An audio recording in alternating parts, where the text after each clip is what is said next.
More than 100,000 active duty military members live in San Diego County, making it the largest concentration of service members in the country. Last week, the Military Compensation and Retirement Modernization Commission unveiled a plan that would shift the military's current pension system to 401k retirement plans and eventually eliminate the health insurance program TRICARE. But it would not increase military salaries. Here with further details is Tony Teravainen, President and CEO of the nonprofit group Support the Enlisted Project, or STEP. And Tony, I understand 150,000 service members provided input to the commission for this report. What are some of the major takeaways? Well, the major takeaways was the commission really looked at how to modernize today's pay and benefit system for today's service members. So some of the things they had to do, they looked at some items to trim some costs, some ways to shift the retirement program, some ways to shift the medical benefits, and then also some non-compensation type benefits. But really look at the military family as a whole and try to take that into account and how can they provide some benefits that aren't working now, or efficiencies that way. Well, let's walk through this step by step. Sure. Let's start with the retirement benefits to enlisted military members. What are some of the changes there?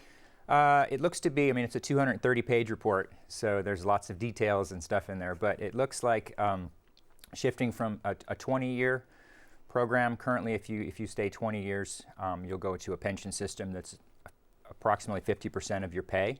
About 20% of the service members make it that far, but that pay starts at that 20-year point. Sure, and these changes then would be kind of offering sort of a 401k more like other companies, correct? Right, the pension would still be there. It looks like they're going to move that to a retirement age and lessen that, and then, so that's kind of the takeaway. Then the give back is the 401k piece, where service members will pay into a more traditional 401k with matching investing. So if you left early, you'd get at least some retirement Correct. back, correct? There's also a grandfather clause too, so it wouldn't apply to people who have already retired and things like that. Current retirees and current service members, right. Okay. The report also recommends TRICARE health insurance, the military health insurance, be phased out, and in its place that service members and their families would get the option of health care insurance policies similar to what other federal employees get. What is healthcare access like for military families here in San Diego, and would this change help? The change, reading through the report, they cite a lot of issues, and it's a lot of the same type of healthcare issues that you normally see. It looks like this is one of the cost-saving pieces where they're going to be able to save some money here with this, putting people onto commercial accounts and go to more of a traditional. They'll receive some allowance to pay for their healthcare allowance, like you would in a major corporation. And you'd buy your own, so $300 allowance a month. Right. You buy your own. Now, the plan, as you mentioned, is projected to save the government $20 billion in the first 4 years. Where would that savings come from? Well, since it's not grandfathered, or everybody's grandfathered current, so that would just be new people that came into the service through most of the changes.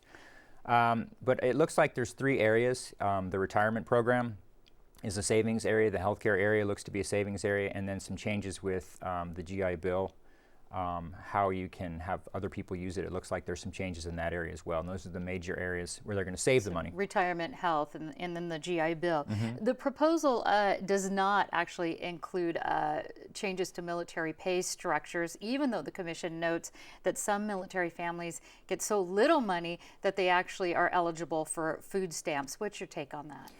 Well, 30% of the military members here in San Diego rely on food assistance regularly to feed their families. 60% of the junior enlisted are actually low income by HUD standards. So there's a lot of low pay issues. They don't address it. It's a hot button issue. It looks like they tried to make an overall recommendation that could go as a package that kind of hit the middle of the road. No hot button issues. And pay is always a tough topic. So coming up with some of the secondary passed. benefits to help entice people to join and then stay in the military. Another big issue here in San Diego is affordable child care and access to affordable child care for military families. Did the commission address that problem? They did. That was one of their recommendations, was to increase child care. The military offers child care on some of their bases, and it is at a reduced cost.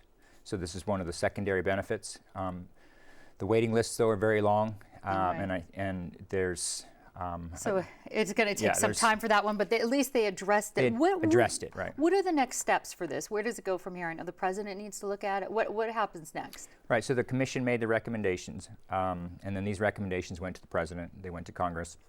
Also Secretary Hagel, Defense Secretary, is looking at them, and they will all look at them. And then I think really the next major step will be congressional action. They'll have to start to try to take some of these and push them through the code changes. So we'll be following up on that. Tony Teravagnan, thank you so much. Thank you very much.